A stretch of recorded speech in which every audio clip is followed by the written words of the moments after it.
Senhoras e senhores, então vamos retornar.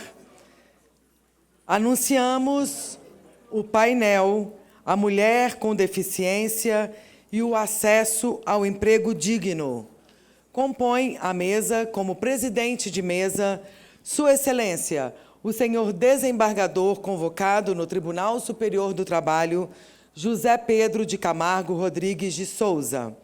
Como conferencistas, as senhoras Agna Alves Cruz, fundadora e primeira presidente do Coletivo de Mulheres com Deficiência do Distrito Federal, e Anaí Guedes de Melo, membro do Comitê Deficiência e Acessibilidade da Associação Brasileira de Antropologia.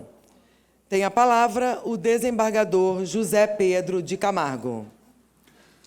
Bom dia a todas as pessoas que aqui se encontram. Meu caloroso cumprimento de boas-vindas. Cumprimento também todas as pessoas que nos assistem e nos ouvem pelos meios de telecomunicação. Eu, sinceramente, agradeço a gentileza da ENAMAT de haver me escolhido para presidir esse painel, na companhia aqui da Agna e da Anaí. E digo de plano que a ENAMAT, pelo menos a ela, não pode se atribuir a gerontofobia ou etarismo, porque eu tenho 71 anos, então, pelo menos, a discriminação de idade não há. E é muito bem que no nosso ambiente assim não haja de forma alguma. Não é? Eu digo também, e parece-me que é do protocolo, que eu tenho que fazer a minha descrição. Meu nome é José Pedro de Camargo Rodrigues de Souza, sou paulistano, pele clara, calvo, tenho só cabelo na lateral, já tive muito cabelo. Sou de complexão física magro, aqui no TST emagreci, ou melhor dizendo, aqui em Brasília emagreci 10 quilos, que completa um ano da minha convocação agora em outubro, né? Mas os 10 quilos são porque eu pratico algum exercício. Eu tenho, então, uma fisionomia já de uma pessoa madura, olhos claros, nariz mais proeminente e a boca com o queixo um pouco afundado embaixo. E a minha descrição talvez seja um pouco elogiosa a mim mesmo, mas peço que desculpem. Mas é essa a minha sumária descrição. Eu tenho o prazer de participar desse painel por uma circunstância. A discriminação, ela age em progressão geométrica. Se os senhores perceberem, isso ocorre. Somam-se a questão, por exemplo, de gênero, a de etnia, a de origem regional. Dia desses, em Campinas, eu vejo aqui, carinhosamente, 4 colegas no Tribunal da 15ª Região. Julguei, em julho, um processo em que cumulava-se a discriminação por região do Brasil, era um nordestino, tratava-se de uma pessoa de uma opção, e não se fala opção, né, orientação sexual diferente da comum, da normal, e era negro. E cumulam-se, então, 3 ofensas manifestas à dignidade do ser humano. E somam-se a estas tantas a questão da deficiência, as várias formas de deficiência, não é? E essa cumulatividade é mais cruel, principalmente para o pobre, para o mais desvalido, para aquele que não teve acesso à mínima cultura, e isso fica maior ainda para o deficiente físico, nas suas também várias modalidades. Eu tomo a liberdade, e já logo vou passar a palavra, é porque eu me empolgo às vezes e eu peço desculpas. Eu tenho aqui presente o doutor Ricardo Tadeu Marques da Fonseca, que foi meu colega, eu digo, pela origem comum do Ministério Público do Trabalho. E Sua Excelência atuou na 15ª região. Tivemos casos, aliás, fabulosos, somente um de cárcere privado, não é? Lembra-se? Exatamente.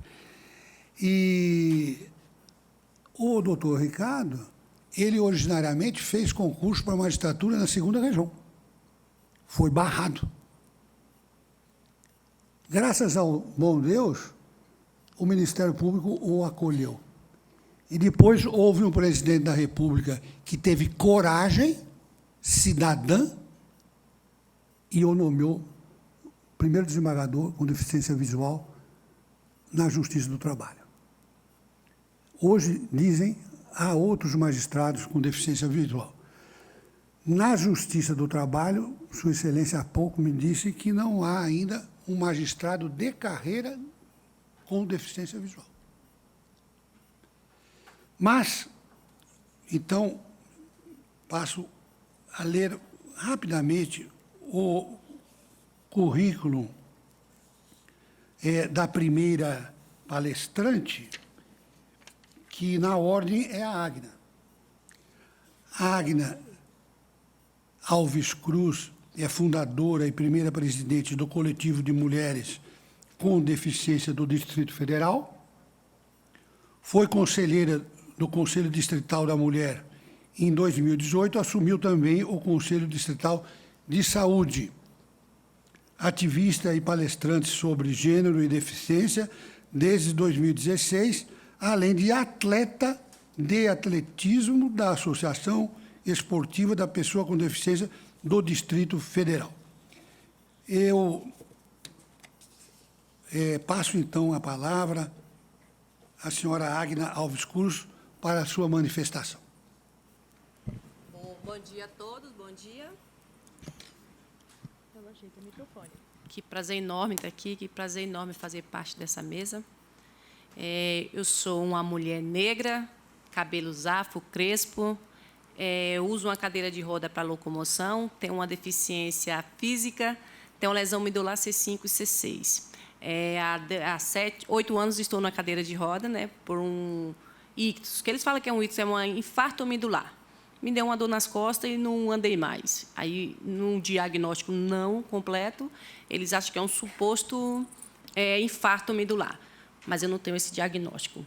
Sou nordestina, sou da Bahia, Porto Seguro, estou vestida em uma camiseta preta, uma saia preta, com alguns cogumelos coloridos, adoro cores. Meu sapato não é tão lindo quanto o da nossa, né, embaixadora na estante, verde, mas é um sapato preto. Gente, quero agradecer à mesa, a Anaí, que é a nossa querida, a nossa professora, e o nosso desembargador. Não posso deixar de fazer um agradecimento muito, muito especial à pessoa que me convidou para esse evento, que eu confesso que eu estava até um pouco triste. Falei, mais um evento, não tem pessoas com deficiência na organização? Aí foi quando ela me ligou e falou, Agna, eu também sou uma mulher com deficiência, né, que é a nossa a Catarine. E também quero agradecer a todos, e agradecer a Deus também, por ter dado a oportunidade que esse encontro acontecesse. Obrigado por tudo, Deus. Gente, por onde como vamos começar, né? Eu tinha separado algumas imagens a respeito de um documento da ONU, o quanto o capacitismo prejudicava a vida de mulheres negras. Né? Só que veio um pouco abaixo depois da fala do nosso ministro.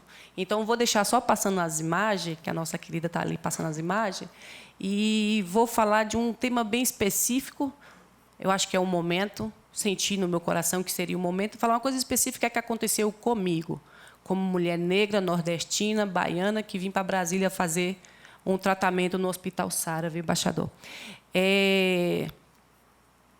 Eu vim para Sapa, como falei, 7 anos na cadeira de roda, tive esse derrame medular, fui chamada para estar em Brasília fazer o tratamento no Sara, sentei para ligar o computador, não levantei mais, me encontrei na cadeira de roda. 1 ano fazendo tratamento, 2 anos fazendo, não volto a andar, esse é o seu diagnóstico, você vai ser uma mulher com deficiência. Falei, mas tá bom, vou estar em Brasília, vou arrumar um trabalho, minha vida continua. Né? Só que daí vem a realidade. Eu percebi naquele momento que o meu problema não era ser uma mulher cadeirante. Só. Meu problema estava em ser uma mulher cadeirante negra nordestina. De formação acadêmica, minha mãe tem restaurante na Passarela do Álcool, em Porto Seguro. Estava estudando administração. Parei os estudos, parei tudo, porque a minha vida agora mudou, minha vida agora é outra. Não é uma vida ruim, minha vida é outra, só mudei de vida. Então, vamos procurar aquilo que me cabe, né? O que a lei fala, o que eu tenho direito. Então, vim para Brasília, fiquei no Hospital Sara fazendo reabilitação. Conheci a querida Naí e uma nossa amiga, que é a Ana Paula Feminelli, que hoje ela é a nossa secretária de Políticas Públicas, né? Está na Secretaria da Pessoa com Deficiência. Muito prazer, muito orgulho disso. E eu falei, bom, encontrei essa galera, fiquei muito orgulhosa em ver que essas mulheres com deficiência já estavam fazendo alguma coisa para pessoas com deficiência, e falei, então tá, vamos lá. Vamos procurar ver o que tem. O tapa na cara foi muito grande. Quando eu cheguei na rodoviária do plano piloto, o homem falou, você tem certeza que você vai ficar aqui? Você está procurando emprego? Porque na rodoviária do plano piloto era onde me dava transporte para ir para a coordenação 112 Sul, que lá eu fiquei sabendo que tinha um balcão de emprego para as pessoas com deficiência. O que eu tinha era o ensino médio, faculdade de administração não completa, né? E fui procurar o emprego na administração do plano piloto, na coordenação da pessoa com deficiência. Olha que engraçado. Né? A primeira resposta que eu tive foi o não.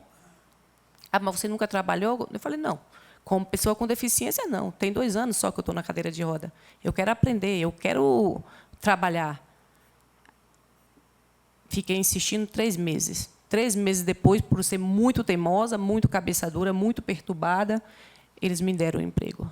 Cheguei a ameaçar. Falei, eu vou na justiça, porque tem empresas que não estão contratando pessoas com deficiência. Isso há 5 anos atrás. Não foi ontem, praticamente.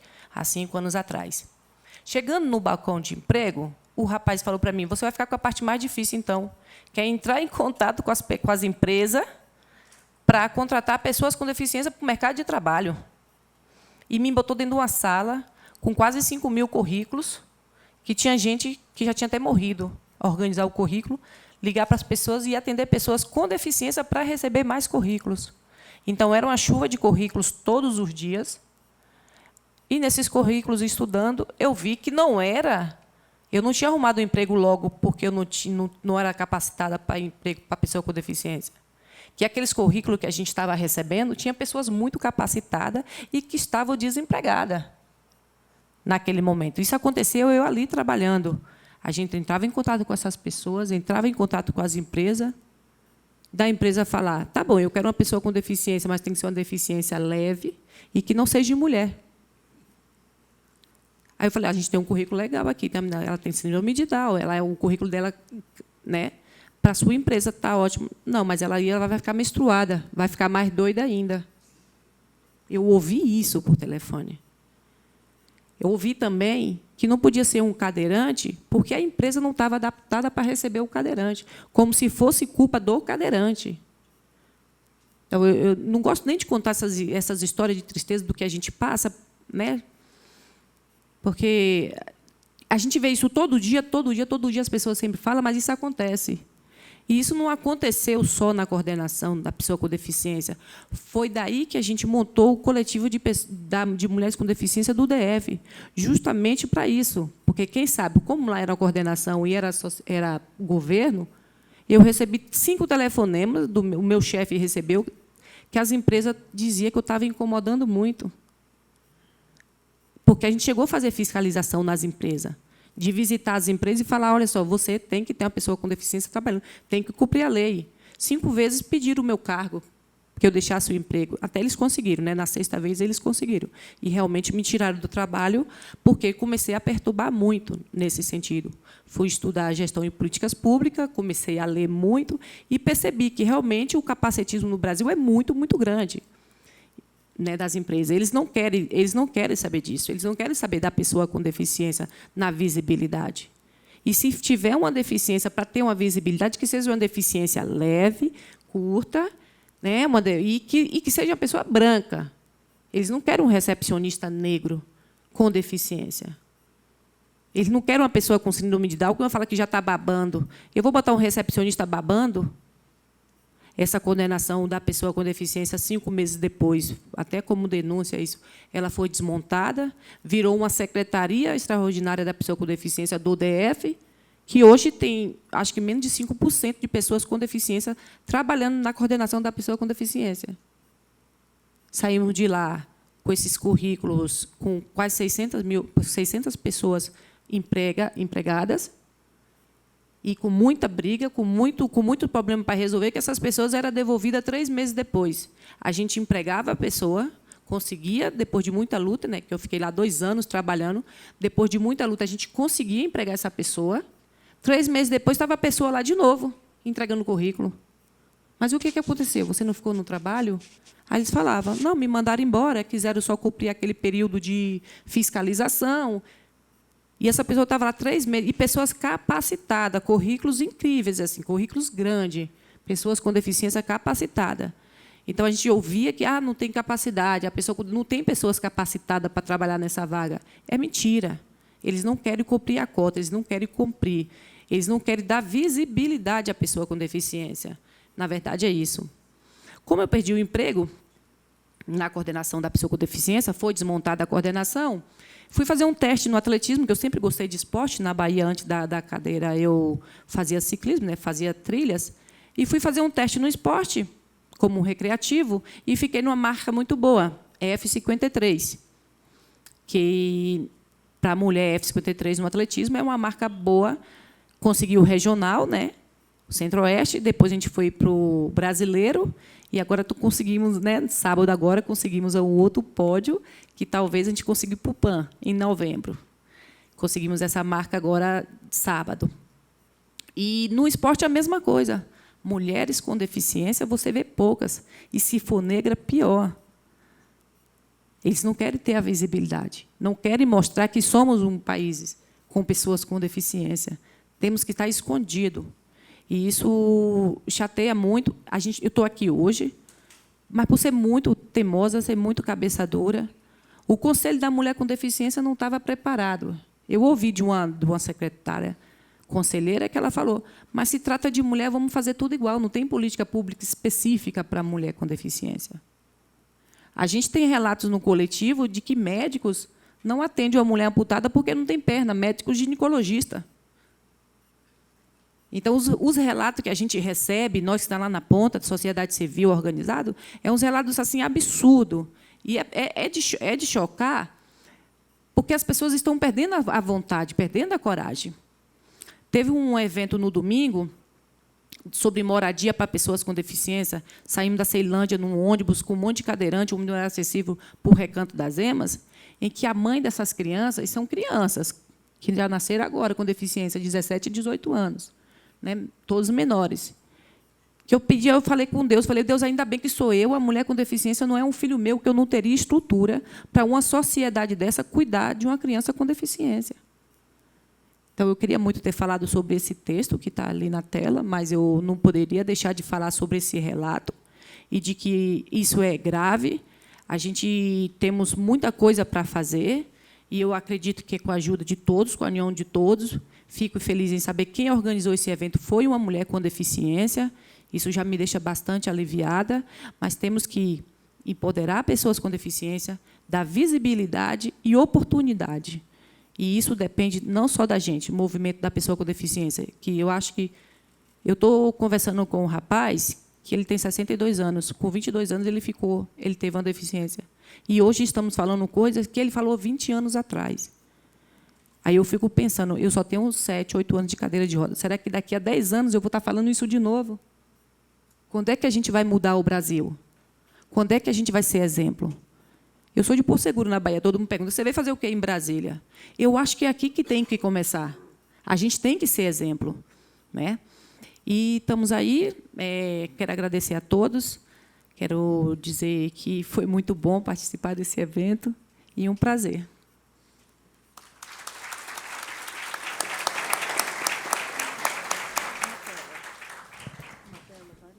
Parece-me até que a Agda cronometrou o tempo, né? Meus cumprimentos, depois eu falarei alguma coisa das tuas tão belas palavras. Na sequência, vamos ter o prazer de ouvir a Anaí Guedes de Mello, antropóloga, com graduação em Ciências Sociais, mestrado e doutorado em Antropologia Social, todos na Universidade Federal de Santa Catarina, pesquisadora da ANIS, Instituto de Bioética e do Núcleo de Estudos sobre Deficiência, NED, da Universidade Federal de Santa Catarina, membro do Comitê Deficiência e Acessibilidade da Associação Brasileira de Antropologia, ABA, e do GT Estudos Críticos em Discapacidade do Conselho Latino-Americano de Ciências Sociais, tem experiência em estudos feministas,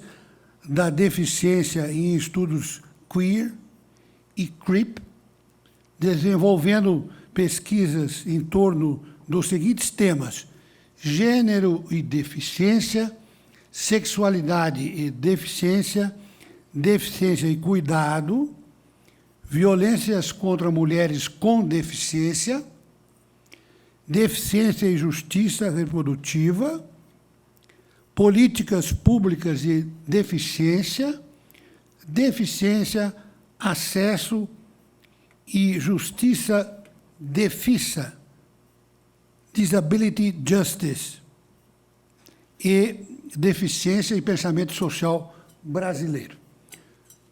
É um prazer, então, passar a palavra à professora Anaí Guedes de Mello. Muito obrigada. Agora, fora do microfone, bom dia a todos, todas e todos. Bom dia. Eu vou pedir para que coloque a apresentação aí. Perfeito. Para quem não tem a esperança, eu convivo com uma pessoa que é surda, eu sou surda, mas eu não me comunico em língua de sinais, língua brasileira de sinais. Então, assim, vamos fazer o exercício de alteridade. Faço de conta que eu sou uma estrangeira, falando português, porque... Aí vocês fazem o exercício de tentar me entender, porque eu falo português, mas falo outro português. Então, é um exercício de alteridade. Vamos lá. A minha fala, eu vou fazer um apanhado da fala, um contexto, se a gente tentar debater a interseccionalidade, porque eu percebo que, claro, aqui é um campo, o Brasil é um campo do estudo da deficiência, é um campo emergente. Nós ainda precisamos preencher uma lacuna, se articular o capacitismo, o debate da arte, o debate da sexualidade, classe também. Então, eu vou tentar mostrar como o capacitismo é um conceito interseccional também. Tá. Então, assim, posso passar, eu vou passar aqui, eu acho. Espera aí. Capacitismo e interseccionalidade. Opa. Uma primeira questão. Então, assim, vocês vão poder que enxerga vão poder acompanhar na apresentação. E vou só pedir desculpas para os colegas que estão certos, porque tanto tempo não vai ser possível eu explicar tudo que está escrito aí, mas eu peço para que está envolvido com a autodescrição que possa fazer isso.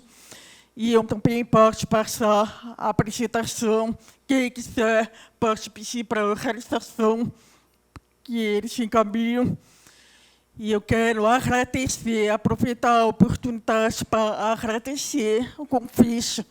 Não sou capaz de lembrar de todos os nomes, mas eu quero que todos se sintam citados e citadas, especialmente a equipe da Inamate, e também, como a Acra, também agradecer a pessoa da Ekaterine.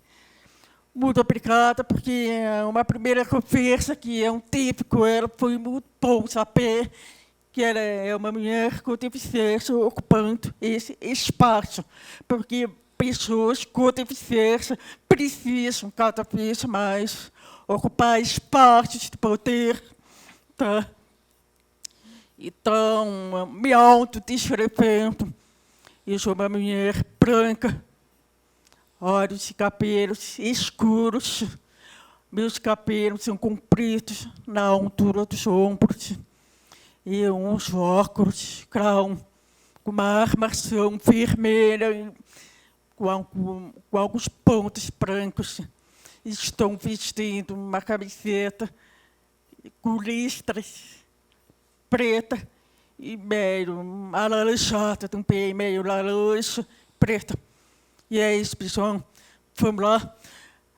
Aqui eu estou colocando uma primeira questão, que é destacar que a experiência da deficiência é uma experiência solitária, mas há uma necessidade de deslocar essa perspectiva de uma experiência solitária para ela que se torne uma experiência coletiva, para que se aproxime das lutas feministas, antirracistas, anticapacitistas, anticapitalistas também, para que faça sentido e caminhe juntas.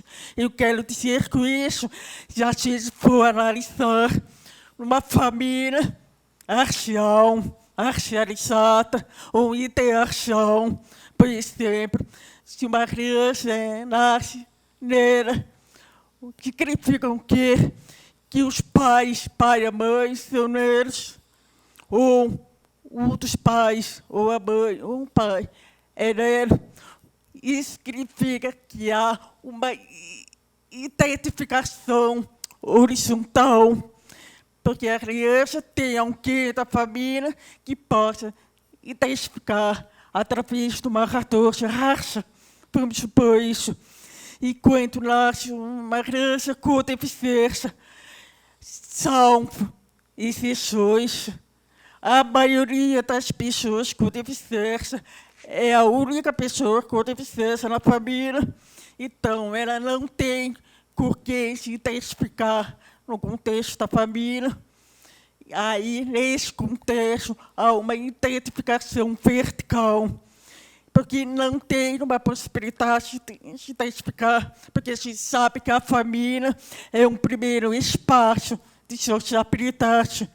Então, se a pessoa com deficiência de ser meio um estranho, uma estranha, porque não tem alguém da família que se identifique. Claro que há exceções.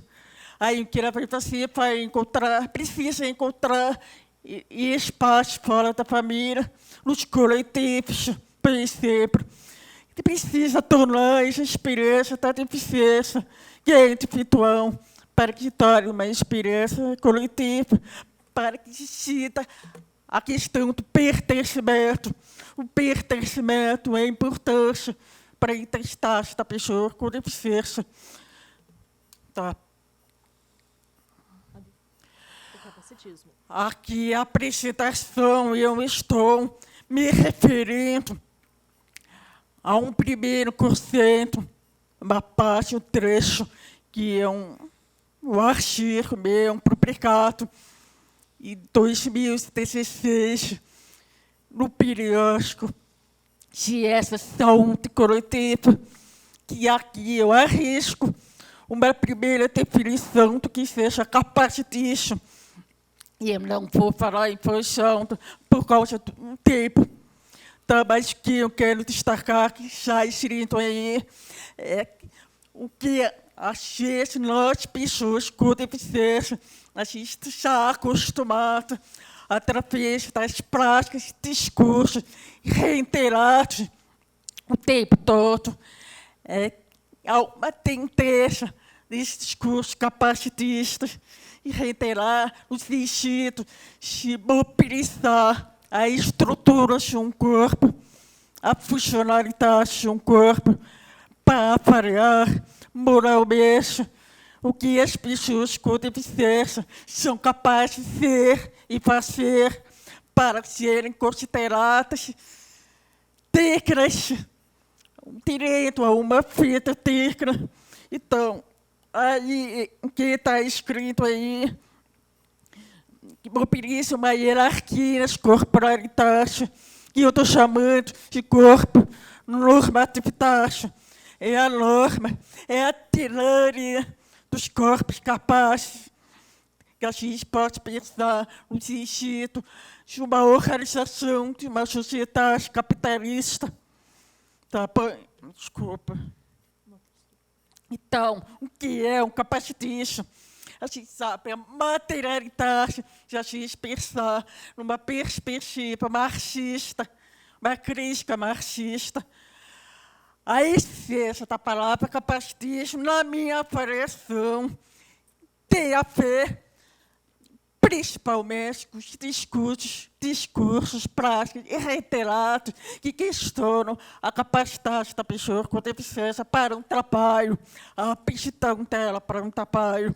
Então, esse corpo com deficiência é muito demarcado do ponto de vista da aptidão para um trabalho. O que resta dizer que no mundo do trabalho está desprovido de capacidade, um pensamento eugênico que pensa, um pensamento capacitista pensa que a pessoa com deficiência está desprovida da capacidade de trabalhar por causa de um corpo, está desprovido da capacidade de ser um membro produtivo, útil, funcional e capaz para a sociedade capitalista. Isso é uma característica do capitalismo. O capitalismo ele é a parte para explicar todas as opressões, o racismo, sexismo, homofobia, lesbofobia, racismo, ou seja, uma perspectiva marxista da deficiência. A pessoa com deficiência é vista como um cidadão de menor valor. Portanto, ela é um obstáculo para a produção do sistema capitalista, porque o sistema capitalista, o objetivo dele é um crudo. Então, o sistema capitalista, ele exige que um corpo seja produtivo, saudável, perfeito, e capaz para um trabalho. É uma perspectiva utilitarista. Então, essa perspectiva, se pode dizer, é uma primeira interpretação para um capacitismo, que é a discriminação contra pessoas com deficiência, uma forma de discriminação específica contra pessoas com deficiência. Então, se uma pessoa não enxerga com os olhos, ela é cultural e socialmente lida como deficiência e passa a ser percebida como incapaz. Por isso, o capacitismo impede a consideração de que é possível montar ideias, ouvir com os olhos, como é o meu caso, eu leio os lábios. Não hoje da mesma forma que eu fiz a minha forma de mobilizar a audição é com os olhos. E enxergar com os ouvidos e pensar de outras formas, não hegemônicas. Isso está numa publicação minha de 2019. Aí, contar um pouquinho de história, mas era muito rápido mesmo. O Brasil, até meados de 2010, 2011, não havia uma palavra para qualificar, para dar visibilidade a uma forma de discriminação contra pessoas com deficiência. Já existia em Portugal e na Espanha, mas o debate ainda não havia chegado ao Brasil. Então, foram feitas umas primeiras iniciativas para colocar institucionalmente a palavra capacitício. Uma primeira iniciativa foi na 3ª Conferência Nacional de Políticas para Mulheres. E não está para eu contextualizar muito, mas eu quero dizer que na 3ª Conferência Nacional de Política para Mulheres, houve um pequeno grupo de mulheres com deficiência. Eu estava participando como pesquisadora dessa conferência, em grupo de mulheres com deficiência, e foram na plenária final para que uma das propostas constasse, por exemplo, o eixo que dizia assim: por uma educação inclusiva, não racista, não sexista e não capitalista. Aí houve uma mobilização para que nesse eixo pudesse incluir por uma educação não capacitista também, mas não teve quórum. Então, não foi para frente.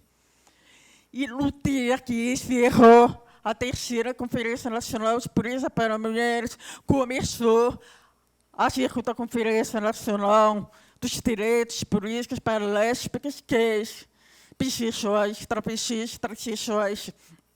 Nessa conferência, porque eu fui conselheira do Conselho Nacional LGBT, então eu estava como delegada da 5ª Conferência LGBT, eu estava como delegada e não como pesquisadora nas mulheres.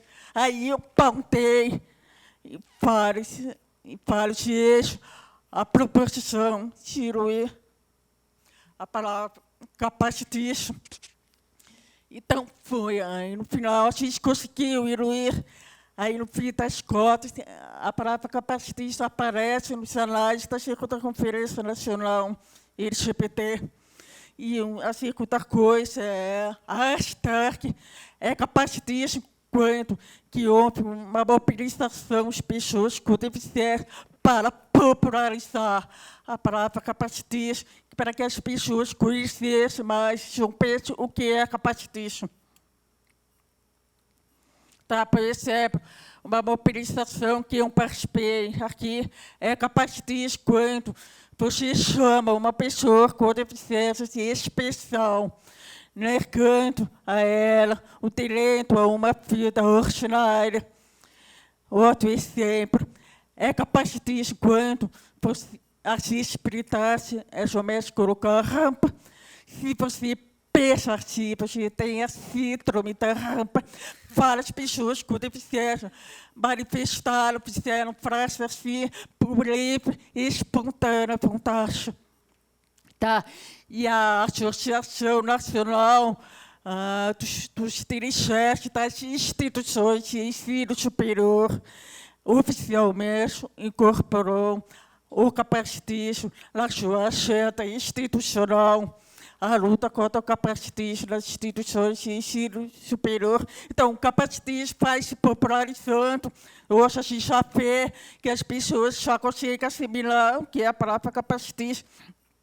Aqui não vai dar para eu, por causa do tempo, mas eu queria mostrar que tem no conceito, na perspectiva da teoria queer, e a teoria CRIP é a tradução de teoria arejada, é uma provocação mesmo, por isso a palavra arejado é para provocar. Arejar tem o mesmo sentido de descolorizar um pensamento, mutilar, deformar, provocar fissuras no pensamento hegemônico sobre deficiência. Tá? Então, a teoria arejada vai questionar a instrução do capacitismo como matriz de discriminação interseccional e várias teorias sociais. Quais teorias feministas, decoloniais, que tem várias, que ela vai questionar a desconstrução dessa lógica binária, as capacidades diversas, porque a gente sabe que no fim das contas, as categorias diversas, a pessoa com deficiência, sem deficiência, só existe em relação àquela que não tem deficiência. São categorias interpretadas. Não é possível aproveitar. Eu quero chegar abaixo, no debate de raça e transexualidade, para mostrar como um capacitismo ele é uma categoria que atravessa racismo, sexismo, classismo, homofobia. Tá aqui, não vai ser possível colocar. Por exemplo, eu quero mostrar que para vocês tentarem avaliar o caso que aconteceu no meu estado, Santa Catarina, que é um coronel da Polícia Militar passou por um processo de transição de homem para mulher, e isso acabou sendo reverberou na mídia local e na mídia nacional, que houve uma mobilização para tirar ele do posto, porque estavam avaliando, né, ele não é mais ele, é ela. A poluição agora é mulher, é uma corporalidade trans, mas a Polícia Militar questionou a capacidade moral profissional de oficial trans. Percebam como a transexualidade vai atravessar um capacitismo. Transfobia são sistemas de opressão. Arxis, transfobia são sistemas de opressão atravessados pelo capacitismo. Não vai ser possível aproveitar, mas eu quero mostrar para vocês que são pistas que a gente precisa preencher essa lacuna, os debates que vão por outros marcadores sociais da diferença. Tá. Aqui é uma circuita interpretação para o capacitismo, enquanto estrutura é a gente pensar. Essa circuita interpretação, uma autora chamada Fiona Campbell, ela se fala também da teoria crítica da arte, para pensar um capacitismo como uma matriz de inteligibilidade comportamental, no sentido de uma corporalidade completamente funcional, incapacitada, porque a gente tem a tendência de dizer que a norma, o normal, o tato natural é um corpo, não tem nenhuma doença, nenhuma deficiência. Tá? Então, isso implica a gente refletir sobre isso. Então, é essa aqui que eu acabei de falar, a discriminação. Ora, como uma forma de discriminação O meu procurado está aqui próximo. Eu só estou encerrando, mas eu queria só um pouquinho trazer um debate da arte. Não vai ser possível aproveitar, mas há arquivos históricos, por exemplo, do século XVIII, XIX, que vai articular raça com deficiência, por aqui um documento histórico que vai mobilizar uma pessoa escravizada, o delegados de polícia que manda fazer um exame de sanidade para comprovar que a pessoa escravizada é um alucinato. Está aqui, está escrito aí. E uma parte do inquérito policial que vai articular a arte, a leitura com deficiência mental também. Aqui está mostrando em arquivo histórico que faltam aproveitar estudos para fazer isso.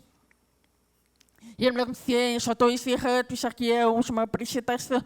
Eu não sei se vocês acompanharam na mídia o caso de um deputado estadual chamado Renato Freitas, que a gente sabe que lá no estado do Paraná O empate, a gente tem visto isso no Congresso Nacional também, o enfrentamento com a extrema-direita, mas no contexto estadual do Estado do Paraná também tem isso. E tem um deputado estadual, que é o Renato Freitas, que ele enfrenta a extrema-direita. Aí ele tem uma entrevista falando como ele sofre perseguição por chileno, mas vocês podem ver, desculpa, uma parte que eu coloco destaque aí, que ele, em um momento, ele fala que as pessoas questionam a capacidade intelectual e política dele. Então, aqui está mostrando que o racismo é atravessado pelo capacitismo. Então, a minha provocação é a gente ampliar o leque da nossa reflexão do capacitismo para pensar ela no contexto da interseccionalidade a partir de outros marcadores sociais de diferença. É isso, muito obrigado. E peço desculpas por ter um pouco tempo. Obrigado.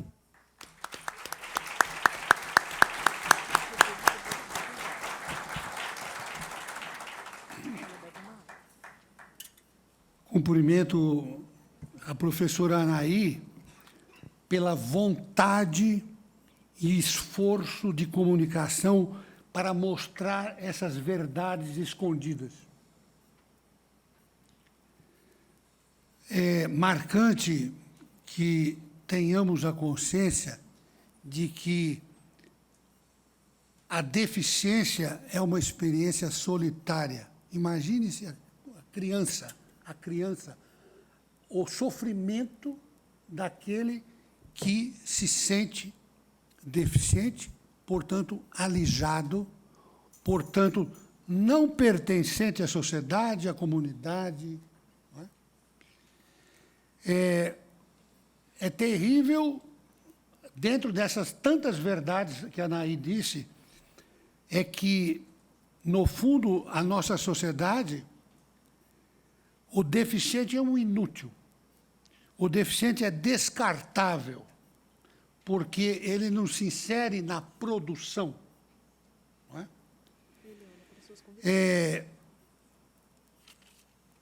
A lógica binária também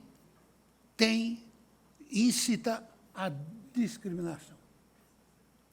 Por isso que eu disse, logo no começo, essa confluência, a confluência de elementos de discriminação.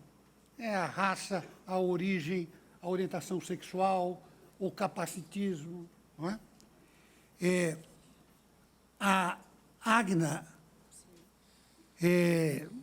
lembra a crueldade e a desumanidade no tratamento de quem é deficiente. As múltiplas concomitantes e cumulativas formas de discriminação. O grande detalhe, por exemplo, e já vou terminar rigorosamente dentro do horário estipulado, recentemente a 6ª turma, na qual estou temporariamente inserido, desta corte, julgamos, o processo é público, os senhores podem procurar, usina Delta. É um caso de vagas para deficientes. A cota não era cumprida, vejam só, quando interveio o Ministério Público, há 12 anos. Há 12 anos. E mais o tempo que transcorreu para o julgamento, desde o 1º grau, Tribunal Regional, e aqui no TST. É usina Delta, porque fica no Delta aqui, que é o limite entre o Estado de São Paulo e o Estado de Minas Gerais. E é terrível e que se exacerbe a questão do capacitismo, não é? Para não preencher a vaga. É um contrassenso. A vaga do deficiente não é preenchida porque exatamente o deficiente é, entre aspas, nulo. E por isso, aproveito o carinho e a consideração, novamente, do Ricardo Tadeu Marques da Fonseca, a vaga que tem que ser oferecida é uma vaga adaptada. Uma vaga que corresponda à necessidade daqueles que se apresentam com a disability. Não é? Então, oferecer uma vaga normal é anormal, já que nós estamos falando tanto de normalidades, não é? Mas, na verdade, nós estamos falando de aberrações. Não é? E, finalmente, faço uma ponderação. Como eu sou devoto, aqui vai uma confidência, como eu sou devoto do senhor do Bonfim, e alguns sabem disso, até o ministro Cláudio Brandão sabe disso, a Águida é baiana, não é? O interessante é lembrar que, há mais de 2000 anos, uma determinada pessoa, iluminada, ela curava exatamente o cego, o aleijado, o doente mental, aquele que era trazido de maca, chegou um até que foi colocado numa maca e telhado abaixo. Era um que não aceitava a discriminação por ser o testemunho de uma mulher samaritana, imagine uma samaritana que era uma raça inferior, não é? Ou não era o judeu na sua essência. Isso tudo para dizer, e para encerrar, que nós precisamos pensar numa sociedade solidária, justa, e que todos nos conscientizemos da importância e da necessidade de melhorarmos esse ambiente em função do ser humano digno. Então, encerro aqui, agradeço mais uma vez a deferência de haverem me convidado e cumprimento respeitosamente a ambas. Agora, tenho, então, a obrigação de passar à Águida Alves Cruz, aqui o certificado da participação e também o mimo dos 80 anos da CLT. Tá bem?